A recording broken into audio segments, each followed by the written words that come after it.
ব্রিটিশরা যখন আমাদের এই ভূখণ্ড ছেড়ে চলে গেল, অর্থাৎ 1947 সালে যখন আমরা ভাগ হলাম, পূর্ব পাকিস্তান, পশ্চিম পাকিস্তান, ভারত, এই তিনটা ভূখণ্ড ভাগ হয়ে গেল, দুই পাকিস্তান একসাথে থেকে গেল। আমরা এটা কেন করলাম? যে না, আমাদের নতুন একটা রাষ্ট্র হবে, আমাদের একটা স্বপ্ন ছিল, আমাদের কোনো শোষণ হবে না, এরকম একটা স্বপ্ন থেকে আমরা এই কাজগুলো করলাম। কিন্তু না, এরপরে খুব একটা লাভ হলো না। এরপরে 52-তে আমাদের ভাষার জন্য আন্দোলন করতে হলো। এরপরে 1969 সালে আমাদেরকে গণ অভ্যুত্থান করতে হলো। 1971 সালে রক্তক্ষয়ী যুদ্ধের মাধ্যমে আমাদেরকে তো একটা নতুন আরেকটা দেশ প্রতিষ্ঠা করতে হলো, যে না, আমাদের শোষণ বঞ্চনা কমতেছে না। আচ্ছা, আমরা আবার আলোর মুখ দেখলাম যে না, এবার শেখ সাহেব এসে আমাদের দেশের হাল ধরবে, আমরা আবার নতুন সমৃদ্ধশালী একটা দেশ, একটা রাষ্ট্রে পরিণত হব। কিন্তু না, তা হলো না। আবার এলো বাকশাল। সেই বাকশাল যখন আমরা আবার উৎখাত করলাম, এখানে আবার কোশ্চেন করতে পারেন যে শেখ সাহেবকে তার সপরিবারের তার সাথে যে ঘটনাটা করা হলো, সেটাকে আমি আবার সাফাই গাচ্ছি কিনা, সেটা আলাদা একটা ভিডিও করা আছে 15ই আগস্টের ঘটনা নিয়ে, সেটা দেখে আসতে পারেন। সেটা নিয়ে ডিটেলস এখন বলতেছি না। এরপরে 74-এর পরে দেখলাম যে না, তাও আমাদের লাভ হলো না। এরপরে মেজর জিয়া, তাকে আমি মেজর হিসেবেই সম্বোধন করব, তার জেনারেলের থেকে এই পদটায় আমজনতার কাছে বেশি পরিচিত। তো যাই হোক, তাকে নিয়ে স্বপ্ন দেখা শুরু করলো বাংলাদেশের মানুষজন, সেটাও কোনো একটা কুয়ের কারণে ব্যর্থ হয়ে গেল। এরপর এরশাদ এলো, এরশাদ তাকে পতন করা হলো। মানে এই যে দেখেন, আমরা প্রত্যেকবারে কি করতেছি, যে আমাদের রাষ্ট্র বিনির্মাণের জন্য আমরা আমাদের শোষণ যেন না হয়, এরকম একটা স্বপ্ন থেকে আমরা বারবার রাষ্ট্রকে বিনির্মাণ করার একটা চেষ্টা করতেছি, কিন্তু প্রত্যেকবারে ব্যর্থ হচ্ছে। এই সর্বশেষ ঘটনা যদি বলি, 2024 সালের জুলাইয়ের যে গণ অভ্যুত্থান, যে মাস আপরাইজিংয়ে, সেটার পরে সেটাতে যে স্বপ্ন নিয়ে, যে আশা নিয়ে আমি ব্যক্তিগতভাবে রাস্তায় নামছিলাম, দিন দিন দেখতেছি সেগুলো সবগুলো ধূলিসাতের পথে। মানে সেটার কোনো ভালো ভবিষ্যৎ দেখতে পারতেছি না। আসলে দেখেন, আমরা যতগুলো আমাদের কি বলা যায়, যতগুলো আমাদের সংগ্রামের ইতিহাস আছে, প্রত্যেকটা প্রত্যেকটা সংগ্রামের পরে যে আমরা কি আলোর মুখ দেখবো, দিন শেষে যা তাই হয়ে যায়। মানে যে অনুযায়ী আমাদের সংগ্রাম হয়, এই ৭১-এ যে সংগ্রাম হয়েছে, তারপরে তো আমরা খুব একটা শোষণ থেকে মুক্তি লাভ করি নাই। তো এই 24-এও সেম হচ্ছে। এটা আসলে এরকম হচ্ছে কেন? আমাদের রাষ্ট্রের আসলে সমস্যাটা কি? আজকে ভিডিও মূলত এটা নিয়ে, এই সমস্যা, আমাদের এই গোড়াই গলদটা কেন, এই গোড়াটা কোনটা আর গলদিবা কোনটা, আজকে ভিডিও এটা নিয়ে। তো চলুন বিস্তারিত শুরু করা যাক। মেইন সমস্যাটা কি জানেন? আসলে সমস্যা অনেকগুলো। সমস্যা আমরা জনগণ নিজেরাও আমরা একটা সমস্যার একটা বড় পার্ট। তবে মূল সমস্যা যেটা, সেটা হচ্ছে যে আমাদের রাজনৈতিক দলের একটা কাঠামোগত সমস্যা। সে কাঠামোটা কি জানেন? টাকা পয়সা। একটু বুঝাইয়া বলি। ব্যাপারটা হলো যে আমাদের দেশের যে রাজনৈতিক দল আছে, এই রাজনৈতিক দলটা কেমনে চলবে? রাজনৈতিক দল বা সংগঠন চলার জন্য তো টাকা পয়সা দরকার। আমার কর্মী আসবে, সে রাজনীতি করবে, সে ফুল টাইম রাজনীতি করতেছে, অন্য কিছু করতে পারতেছে না হয়তো, তার ইনকাম সোর্সটা কি? সে রাজনীতি করে কিভাবে ইনকাম করবে? এটা নিয়ে দেখবেন বিশাল লুপহোল। এবং এইটা হচ্ছে আমার কাছে ব্যক্তিগতভাবে মনে হয় এটা বিশাল এক সমস্যা। এবং এই সমস্যা থেকেই এই যে আমরা যত সংগ্রাম করি না কেন, এই সংগ্রাম থেকে আমরা তেমন একটা মুক্তির উপায় দেখি না। প্রত্যেকবার আমাদের এই মূল সমস্যাতে, আমার মতে এই মূল সমস্যাতে এসে আমরা আটকে যাই। বিষয়গুলো আরও উদাহরণ দিয়ে বিস্তারিত বলি, তাহলে বুঝতে পারবেন। এই যে রাজনৈতিক দলগুলো মিটিং করে, মিছিল করে, সমাবেশ করে, তারপর তাদের কর্মী আসে, তাদের জন্য বিশাল খাওয়া দাওয়া আয়োজন হয়। যদি কর্মী না পায়, টাকার বিনিময়ে লোকজন ভাড়া করে নিয়ে আসে, তাদেরকে বিশাল খাওয়া দাওয়া দেওয়া হয়, তারপরে তাদের ক্যাশ টাকা দেওয়া হয়। আগে দলীয় প্রোগ্রামে এলাম, মার খাইতাম, আর এখন খিচুড়ি খাই। এই টাকা আসে কই থেকে? এই ট্রাক ভাড়া করে করে যে দেখবেন, এর আগে এটা আওয়ামী লীগ করে, বিএনপি করে, এনসিপি করে। এই টাকা আসে কই থেকে? এই টাকা কারা দেয়? এই টাকা দেয় হচ্ছে মূলত বিজনেসম্যানরা, যে বড় বড় শিল্পপতি বলেন, বড় বড় ব্যবসায়ী আছে তারা। যদি শেখ হাসিনার আমলের কথা বলি, এরকম কয়েকটা কোম্পানির নাম বলি বা বড় বড় প্রতিষ্ঠান কারা, তাহলে বুঝতে পারবেন। যেমন এস আলম আছে, সামিট আছে, বেক্সিমকো আছে। তারা কি করতো? সরকারকে অঢেল টাকা দিত, যে আপনার কি লাগবে আপনি করেন, আপনার কি খরচ করা লাগবে করেন, কত টাকা লাগবে আমি দিচ্ছি।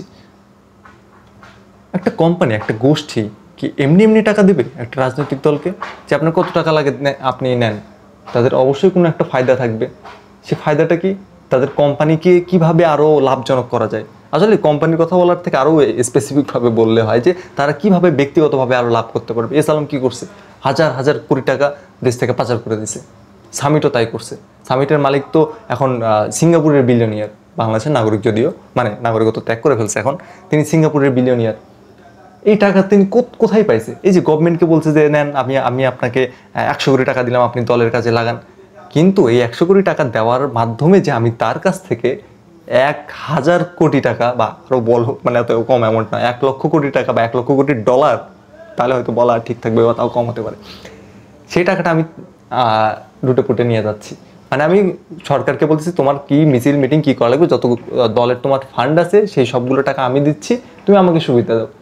রাজনীতি করার জন্য তো দল চালাতে হবে, সেই সুবিধা তখন রাজনৈতিক দল তাদেরকে দিতে বাধ্যই থাকে। এই যেমন এনসিপিও কিন্তু মানে নতুন একটা নয়া বন্দোবস্তের কথা শুনি আমরা, যে কথাতে আমরা এনসিপিকে নিয়ে অনেকে স্বপ্ন দেখি, মানে অনেকের মধ্যে আমি একটা আমি স্বপ্ন দেখতাম, মানে খুব বেশি দিন তো হয়নি এনসিপির জন্ম, যে না নয়া বন্দোবস্ত কিছু হবে। কিন্তু যখন দেখি যে তারা বলতেছে যে তাদের হাইকমান্ডকে বলতেছে জামাত নেতা আমাকে গাড়ি দিছে আমি সেটা চালাচ্ছি, তারপর বলতেছে যে হাসনাত আবদুল্লাহ বলতেছে কত লোক এরকম আমাকে গাড়ি দেবে চাইলে দিতে চাইতেছে, এই লোকগুলো কি এমনি এমনি দেয়? অবশ্যই না, তাদের কোনো একটা ফায়দা থাকে, হয়তো বলতেছে ভাই আমার প্রাডোটা আজকে নিয়ে যান ভাই, কোনো সমস্যা নেই, আমার কিচ্ছু লাগবে না, আপনারা হাসিনাকে ফালাই দিচ্ছেন এই জন্য আমি আপনাকে দিচ্ছি, ব্যবহার করেন।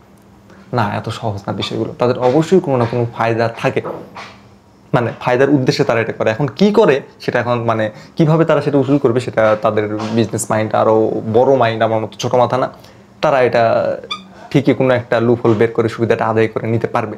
এখন বলতে পারেন যে এটা এত বড় একটা সমস্যা, তাহলে এটা নিয়ে কোনো আইন কানুন নাই? আইন কানুন আছে, গণপ্রতিনিধিত্ব আইন 1972। এই আইনে কিন্তু এসব বলা আছে যে আপনি একটা রাজনৈতিক দলকে কত ফান্ড দিতে পারবেন, কোম্পানি হিসেবে কত ফান্ড দিতে পারবেন, ব্যক্তিগত হিসেবে কত ফান্ড দিতে পারবেন, সম্ভবত 25 লক্ষ আর 50 লক্ষ টাকা ম্যাক্সিমাম, এর বেশি আপনি দিতে পারবেন না। সেটা দিলে আবার সেটা যখন আপনার নির্বাচনের সময়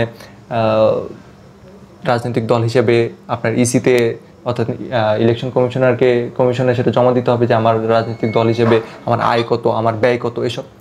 কিন্তু ধরেন আমি একটা ব্যবসায়ী, আমার 2 নম্বরের চিন্তা মাথায় ঘুরতেছে, আমি একটা দলকে 100 কোটি টাকা দিলাম, আমি বললাম যে আমি যে তোমাকে টাকা দিছি তোমাকে কোথাও দেখাইতে হবে না, তুমি 2 নম্বরই করে কেমনে ব্যয় করো, টাকাও দিলাম 2 নম্বর, সে ব্যয়ও করলো 2 নম্বর, সে ইসি তো ওই খাতটা দেখালোই না, কেন দেখাবে? দেখালে তো ওটা ধরা খাওয়ার চান্স থাকবে যে হ্যাঁ হ্যাঁ আমি এটা যদি শো করি তাহলে তো ইসি আমাকে ধরতে পারে, আইনে কোনো মার পেছে ধরতে পারে, আমি দেখাবোই না। উল্টা আমি তার কাছ থেকে যে টাকা নিচ্ছি এর জন্য আমি তাকে যে সুবিধা দেওয়া লাগে আমি সেই সুবিধা দিয়ে দিব। মানে মোট কথা দেখেন, বিজনেসম্যানরা কিন্তু সংসদে এমপি না হয়েও ডিসিশন মেকিংয়ের জায়গাগুলোতে বেশ ভালো রকম প্রভাব রাখতে পারতেছে। এখানে আরও বড় ভূমিকা পালন করতে পারতেন 70 অনুচ্ছেদ, কোনো এমপি তার দলের বিপক্ষে ভোটই দিতে পারতো না। যে ধরেন শেখ হাসিনা বলে দিছে বা বেগম খালেদা জিয়া এতদিন যে রুলটা ছিল, হয়তো বা সংস্কারের মধ্যে দিয়ে এটা চেঞ্জ হইতে পারে, যে বলতেছে তোমরা সবাই আজকে আমরা এই বিল উত্থাপন করবো, তোমরা সবাই হ্যাঁ ভোট দিবা অথবা সবাই না ভোট দিবা, তারা সেটা দিতে বাধ্য থাকতো। এটা নিয়ে একটা ডিটেলস ভিডিও বানানো আছে যে কত বাজে একটা জিনিস আমরা 50 বছর ধরে, আমাদের স্বাধীন হওয়ার 50 বছর পর্যন্ত আমরা এই গ্যারাকলের মধ্যে পড়েছিলাম, এটা কেউ চেঞ্জ করার উদ্যোগ নেয়নি। দেখি এখন এই 24-এর অভ্যুত্থানের এই স্পিরিটে যদি এটা চেঞ্জ হয়। এখন আসেন তাহলে আমি বলতে পারি যারা পলিটিক্স করবে, ফুল টাইম পলিটিক্স করবে, তাদের ইনকাম সোর্সটা কি? তাদের ফ্যামিলি তো চলতে হবে, পেট তো চালাতে হবে, তারা কি করবে তাহলে? চাঁদাবাজি করবে? এই বাস স্ট্যান্ডে, টেম্পু স্ট্যান্ডে এগুলো দাঁড়ায় দাঁড়ায় চাঁদাবাজি করে সেটাতে তার সংসার চলবে? অ্যাকচুয়ালি বাংলাদেশে এরকম করে বহুত মানুষের সংসার চলে, তার টার্গেটে একটা আমি ওই রাজনৈতিক দল করব, আমি ওই টেম্পু স্ট্যান্ডে দাঁড়ায় প্রতিদিন এত করে চাঁদা তুলবো, তারপর নেতার কাছে কিছু, বেশিরভাগ তো নেতার কাছে চলে যাবে, আমার পকেটে কোনো রকমে আমার সংসার চলার মতো টাকা থাকবে, আমি মিছিল মিটিং করে বেড়াবো, দরবার করে বেড়াবো, আমার একটা হ্যাডাম নিয়ে আমি চলবো। এটাই পলিটিক্স। এই যে কারণ হচ্ছে যে ওই দলের যে ওয়েল স্ট্রাকচার না, যে আমি কিভাবে আমার ফিনান্সিয়াল বিষয়গুলো ডিল করব। যে একটা নেতার, এটা তো একদম ধরেন কর্মীর কথা বললাম, এখন ধরেন একটু মধ্যম সারির নেতার কথা যদি বলি, তাহলে সে কীভাবে, যে আমি পলিটিক্স করতেছি তাহলে আমার কি দরকার, যে একটা টেন্ডার দরকার, যেই টেন্ডারের মাধ্যমে আমি একটা বড় অঙ্ক হাতায় নিতে পারবো। কিভাবে? সরকারের আসছে 50 কোটি টাকার একটা বাজেট আসছে, একটা ব্রিজ করা লাগবে, সেখান থেকে আমি 25 কোটি টাকা কীভাবে মেরে দেওয়া যায় এটাই আমার চিন্তা থাকবে, কারণ সেই 25 কোটি টাকা থেকে তো উপর মহলকেও আমাকে অনেক জায়গায় ভাগ দিতে হবে। আমার যখন দলের স্ট্রাকচার ঠিক নাই, যে অর্থনৈতিক ডিস্ট্রিবিউশনটা কীভাবে হবে, তখন তো আমার এই সমস্যাগুলো ফেস করতে হবে। এই দিক থেকে দেখেন একটা ভালো উদাহরণ হচ্ছে জামাত ইসলামের সমালোচনা করে আমার অনেকগুলো ভিডিও আছে অলরেডি, গালিও কম খায় নাই সে যাই হোক। তো তাদের দেখবেন যে তাদেরকে বাইতুল মাল বলেন বা ইয়ানত যে সিস্টেমটা আছে, যে তাদের সমর্থকের কাছ থেকে তারা চাঁদা তুলে তারা তাদের দল পরিচালনা করে। বাংলাদেশের যেসব বাম সংগঠন আছে তাদেরও এরকম একটা স্ট্রাকচার আছে।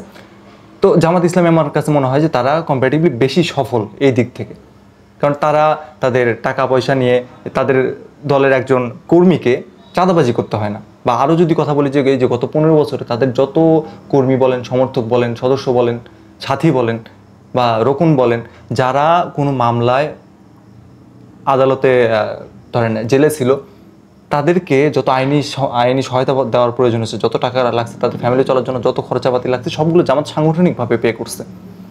এই খোঁজটা আপনি নিলে পাবেন। তাহলে এখন দেখেন এই টাকাটা আসতেছে কই থেকে? তারা কি 2 নাম্বারই করতেছে? তারা কি চাঁদা তুলতেছে? তারা কি এরকম টেন্ডারবাজি করে বেড়াচ্ছে? হ্যাঁ, জামাত এরকম একেবারেই করে না এরকম না, তাদের এরকম উদাহরণও আছে। অনেক জামাত নেতা তো এরকম অনেক ভাইরাল ক্লিপও আছে যে তারা জমি দখল করতেছে, এই করতেছে, সেই করতেছে, মানে এই টাইপের একদম ওপেনে কথাবার্তা বলতেছে। আমি মোটা থেকে বলতেছি আর কি। বদাবতার কাজ কি এটা আসলে আমার জানা আছে। আমি আমার বডি দেখলে ইনশাআল্লাহ সরে যাবে, এটা আল্লাহর রহমত। আমি বহু জায়গায় জমি দখল মারামারি করছি, কিন্তু আমার সাথে হিটে কেউ আসে নাই। হয় সারেন্ডার হয়েছে, আমার কাজে বাড়াইছে। তো তাদের এই যে একটা ওয়েল স্ট্রাকচার আছে, বাংলাদেশের আর মানে বেশিরভাগ দলেরই, বড় বড় দলেরই কিন্তু এরকম নাই। তারা এরকম চাঁদাবাজি করবে, তারা টেন্ডারবাজি করবে, এইভাবেই কিন্তু তাদের দল চালাবে। তাহলে দেখেন এই যে আমরা এত রিফরমেশনের কথা বলি, এত সংস্কারের কথা বলি, এই সব সংস্কার কিন্তু খুব একটা কাজে আসবে না যদি না দিন শেষে আমি এই যে পলিটিক্যাল পার্টির সংস্কারটা করি। এটা অনেক বড় একটা সংস্কার। এই যে একটু আগে এনসিপি সমালোচনা করলাম, এনসিপির এখন একটু গুণ গায় যে তারা এরকম একটা গণচাঁদের একটা সিস্টেম করতেছে যে না, জনগণ আপনারাই আমাদেরকে টাকা দেন, আপনারা পরামর্শ দেবেন, আমরা সেই পরামর্শ শুনবো দল হিসেবে, সরকার হিসেবে না। কিন্তু এনসিপি ক্ষমতায় যাক না যাক, কথার কথা আমি এনসিপি সমর্থক, আমি এনসিপিকে টাকা দিব, আমি এনসিপির যেগুলো গুরুত্বপূর্ণ ডিসিশন সেখানে আমি আমার বক্তব্য পেশ করব, এটাই তো হওয়া উচিত। এবং তারা বলতেছে তারা বিভিন্ন মার্চেন্ডাইজ জিনিসপত্র বিক্রি করবে, যেমন টি শার্ট, মগ বা এই টাইপ জিনিসপত্র বলছে আমরা বিক্রি করতেছি, আপনি বাইরে থেকে না কিনে আমাদেরটা কেনেন, সেখান থেকে যে লভ্যাংশ পাবো। মানে তারা দলের একটা বিজনেস মডেল দাঁড় করাচ্ছে যে আপনি আমাদের কাছ থেকে টি শার্ট কেনেন, টি শার্ট এখানে এনসিপির লোগো থাকবে, আপনি টি শার্টটা আমাদের কাছ থেকে কেনেন, সেই টি শার্টের লভ্যাংশ দিয়ে যেটা হবে সেটা আমরা দলে কন্ট্রিবিউট করব। ভালো আইডিয়া, কিন্তু এটা কতখানি এক্সিকিউট করা যাবে, বাংলাদেশের মানুষও এটাতে কতটা ইউজড হবে, কতখানি সাড়া দেবে, সেটা প্রশ্ন আছে। কিন্তু এই যে একটা উদ্যোগটা শুরু হলো, এটা কিন্তু অ্যাপ্রিসিয়েট করার মতো। এই যে বড় বড় কোম্পানিদের কথা বললাম, সেই বড় বড় কোম্পানিদের দেখবেন আবার মিডিয়া হাউসও আছে। এই যেমন ধরেন যদি বসুন্ধরা গ্রুপের কথা বলি, বসুন্ধরা গ্রুপে দেখবেন অনেকগুলো মিডিয়া আছে, কালের কণ্ঠ আছে, ডেইলি সান আছে, এরকম অনেকগুলো পত্রিকা আছে, তাদের মনে হয় 5-6টা এরকম পত্রিকা আছে। তো তারা কি করে, এই পত্রিকার মাধ্যমে আপনাকে আমাকে কন্ট্রোল করে।